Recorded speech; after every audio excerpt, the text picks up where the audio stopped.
So where I'm going with this is that we're actually designed to separate from whatever we bring into this reality. And it's done for a very, very strategic reason. It's because when we've brought something into this reality and we're separated from it, we often feel that the separation is necessary. But it's not. And this is where we go wrong, is that we separate ourselves from this sense of, it can be anything. It can be a hobby, it can be our child, it can be, our pet, it can be anything.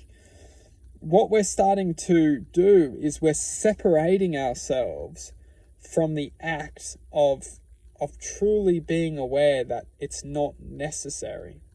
We don't necessarily need to separate, but we convince ourselves that we do. And we need to start to uncover that the only reason that we are accepting that we must is because we're following the patterns of normality.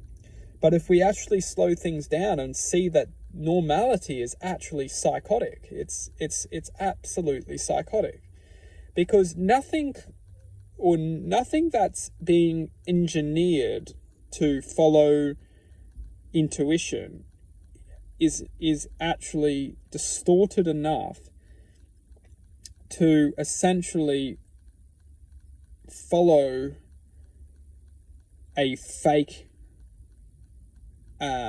protocol of existence.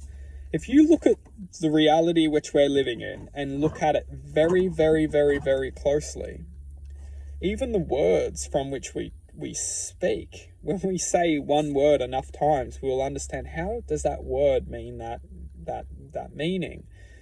We can start to truly uncover that the reality which we're living in is essentially designed to create and inflict suffering. And it's essentially our programming which is ultimately creating and inflicting the suffering. And it's done at such a young age that we find that the normality of this program